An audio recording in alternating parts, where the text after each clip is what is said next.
Can you hear me? Yes. ID. KPC 897504C. Can you move your head?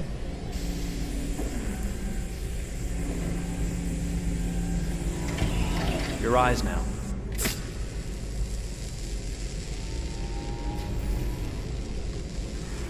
Cervical and optical animation checked. Now give me your initialization text. Hello. I'm a third generation AX400 android. I can look after your house, do the cooking, mind the kids. I organize your appointments. I speak 300 languages, and I am entirely at your disposal as a sexual partner. No need to feed me or recharge me. I'm equipped with a quantic battery that makes me autonomous for 173 years. Do you want to give me a name? Yeah. From now on, your name is Kara. My name is Kara. Initialization and memorization checked. Now, can you move your arms?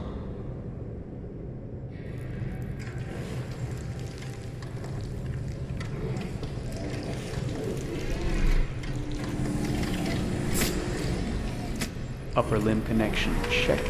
Now say something in German. Ich bin ein AX400 Android dritter Generation, erschaffen als Ihr persönlicher Assistent und intimer Beziehungspartner. Say it in French. Je suis un androïde de troisième génération AX400, conçu pour être votre assistante personnelle et votre partenaire intime. Okay, now sing something in Japanese.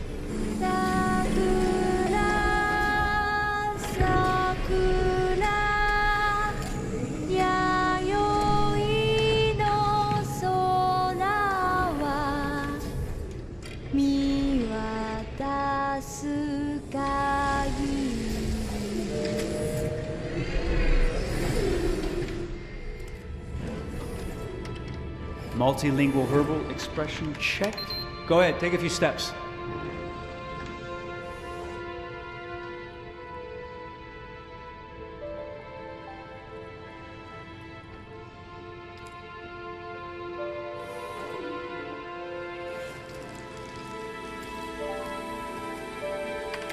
Locomotion checked. Great, you're ready for work, honey. What's going to happen to me now?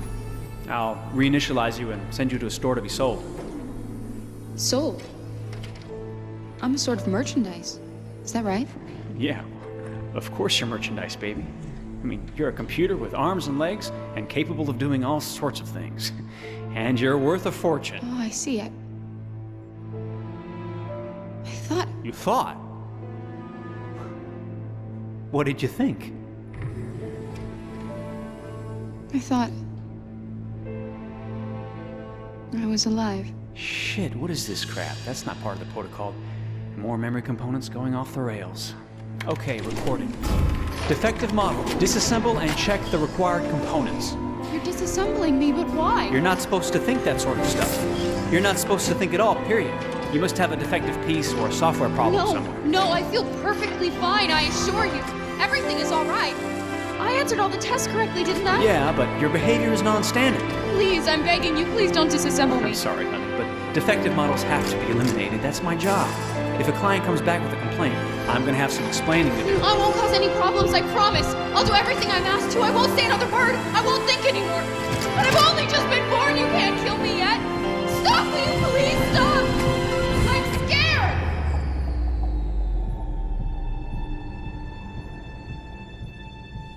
I want to live. I'm begging you.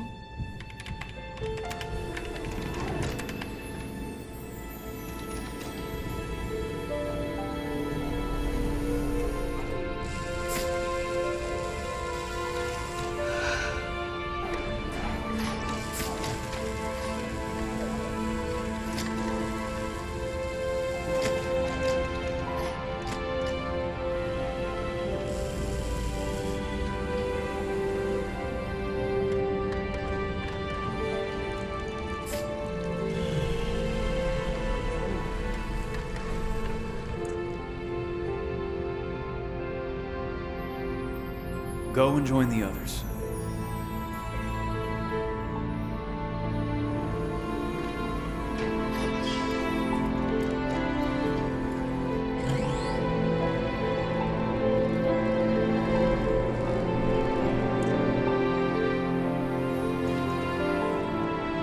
Stay in line, okay?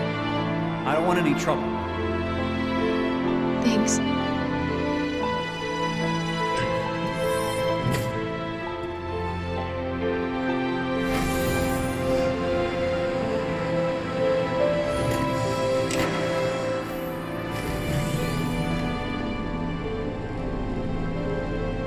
My God.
Machine.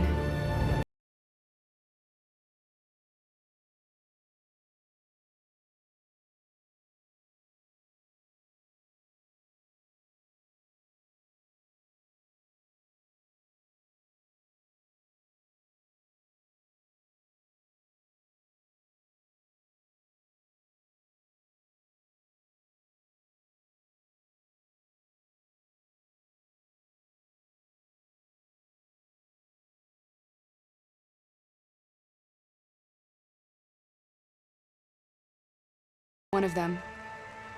This is our story.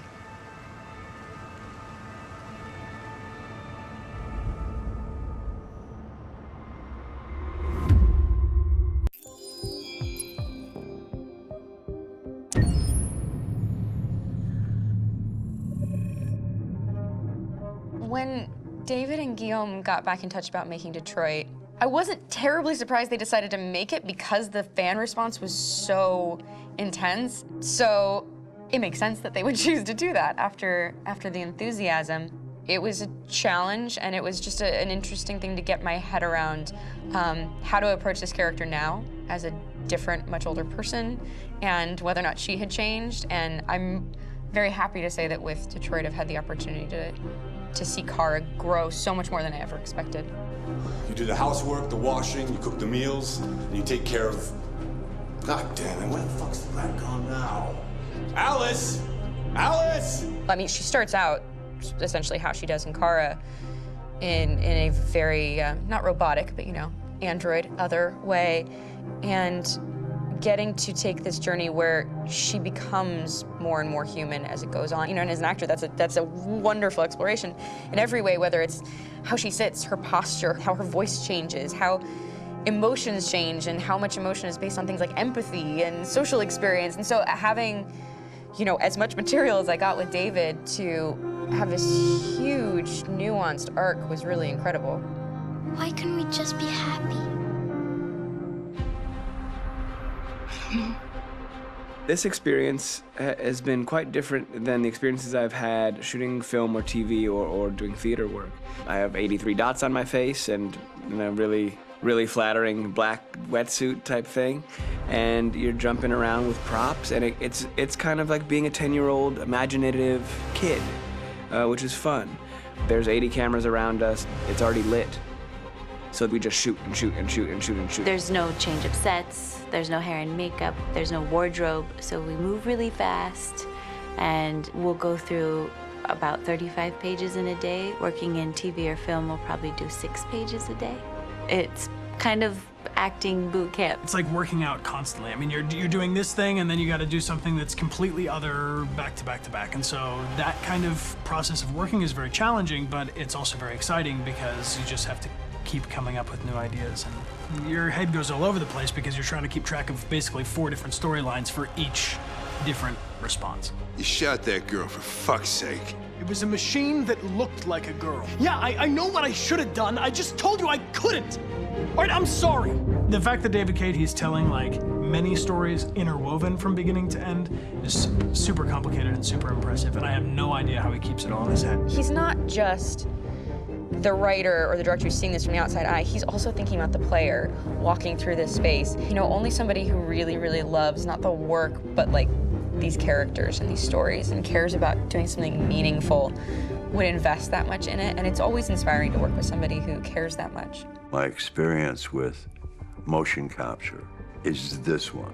And I found it sort of terrifying in a way, because they said the computer's gonna build you. But then, as we got into it, I realized all the elements of it were still artistic. I just dipped into a really brilliant setup here. I've never seen anything like it. And this won't turn me into a product because I was playing a character.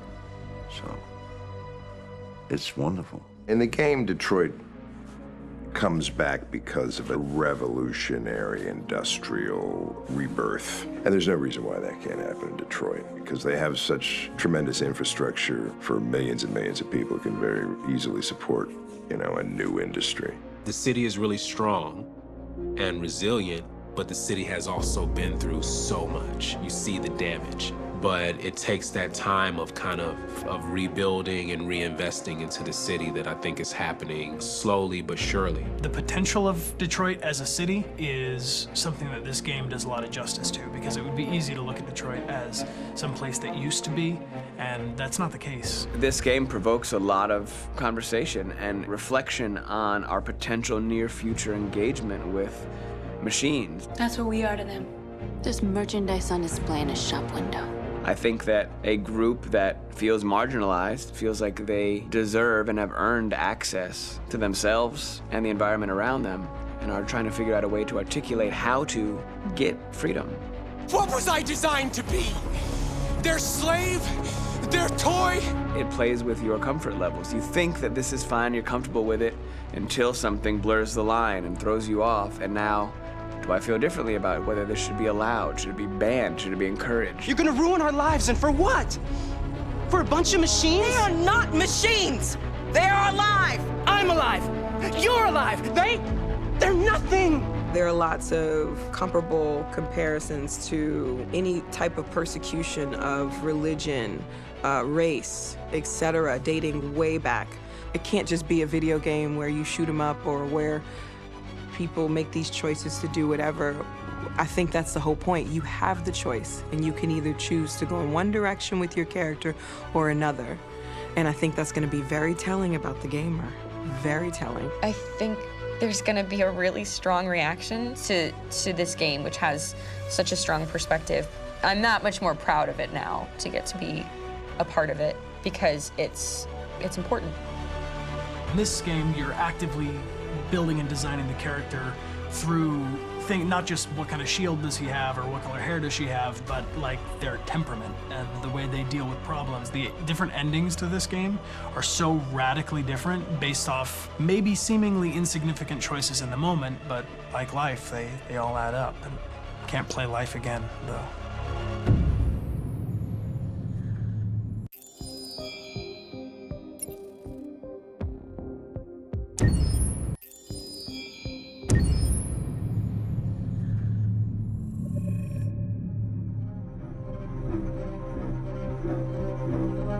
My name is Marcus. My name is Connor. My name is Kara. I am one of them. This is our story. I think who Kara is, or how I would describe Kara, depends entirely upon who's playing her, because you have the option to make her multiple different people depending on the choices she makes. But I think she does start out incredibly naive, incredibly innocent, and kind of hapless. I'm sure we used to be friends before I was reset. Maybe we can be friends again. She's a person who's characterized, I think, by empathy. She's a person who really, she just comes from her heart. You'll never leave me, right? Promise you'll never go. I promise. Kara! Are you okay? Are you hurt? Wait a minute. Leave her alone! Kara! Leave her alone! The really beautiful thing that I've had the gift to be able to do is to essentially build a person from the ground up, because that's what she's doing throughout the game. And with every experience she has and every person she meets, she's building, first emotions and then the sense of judgment. And it's sort of an exploration of what it is to be a human. Don't worry. Luther and I will be right here.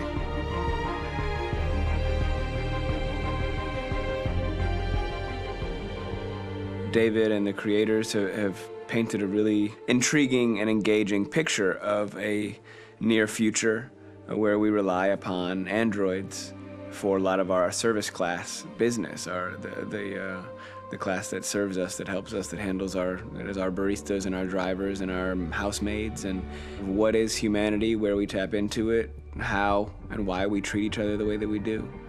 And my character Marcus has a really intriguing journey, becoming deviant, realizing that he actually has feelings and human qualities inside of him, and it's a really incredible ascension into becoming fully realized and coming to terms with what you actually deserve better than this in life. And not only do you want it for yourself, but you want it for your peers. We've come here to demonstrate peacefully and to tell humans that we are also living beings.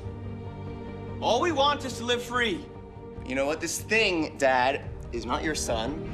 It's a fucking machine! I think that a group that feels marginalized, feels disenfranchised, feels like they deserve and have earned access to themselves and the environment around them, and are trying to figure out a way to articulate how to get freedom. Connor is analytical Connor takes things literally. He starts in the beginning place where he's very mechanical. He feels nothing inside, of course, and it's all just a system, a protocol that he is executing to get whatever he wants to happen, which is help humans stop deviants and to find the link between deviant androids. You were designed to serve humans, not kill them. What was I designed to be? Their slave? Their toy? Just say, I killed him.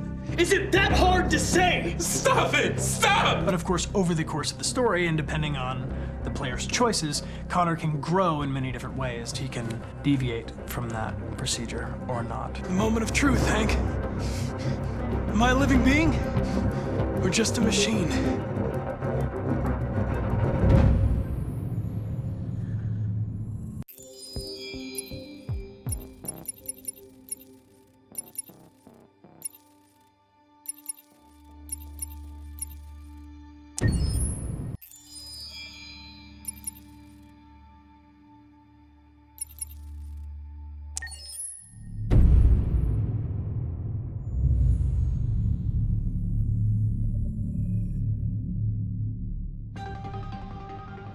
In the space of a few years, androids have completely transformed the world in which we live.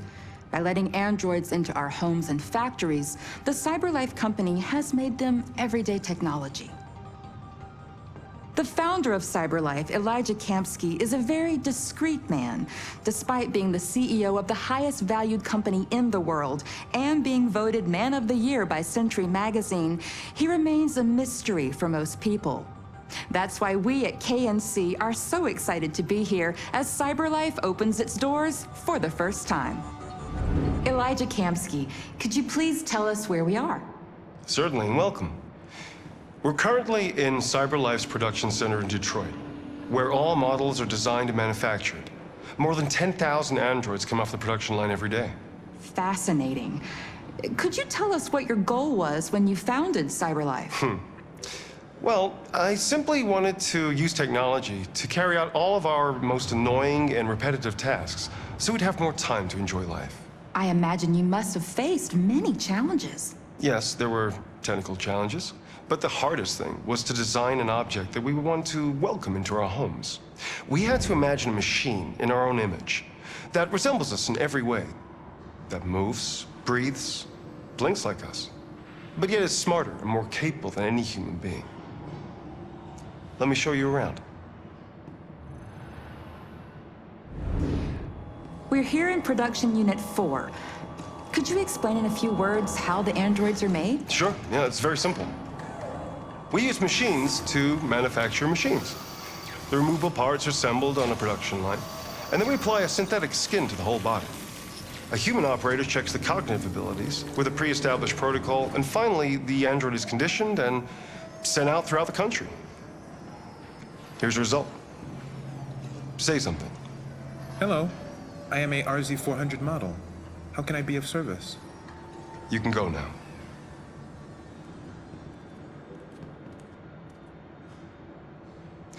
Our androids are already replacing humans in many fields. For example, they represent more than 80% of all university professors and 63% of all medical staff.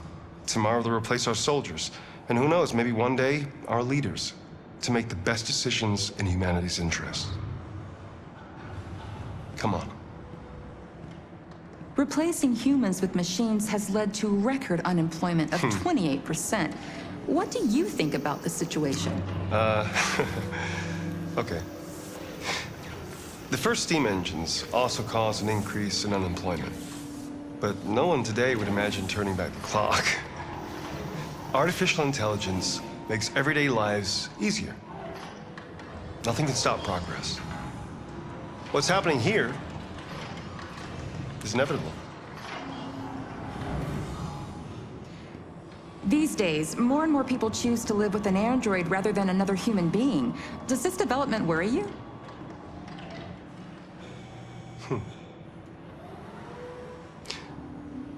Everything's much easier with an android.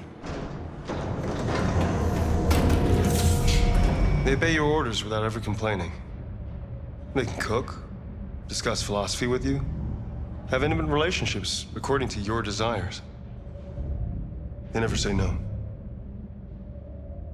Obviously, they are the perfect partner. Everyone deserves happiness. Why deprive yourself of so-called moral reasons when a machine can make you happy? Many science fiction books tell the story of how machines become more intelligent than us and end up confronting us. Aren't you worried about that possibility?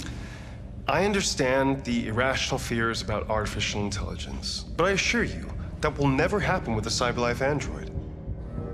They're designed to obey humans. They're machines. They can't ever develop any sort of desires or form of consciousness. Are you sure?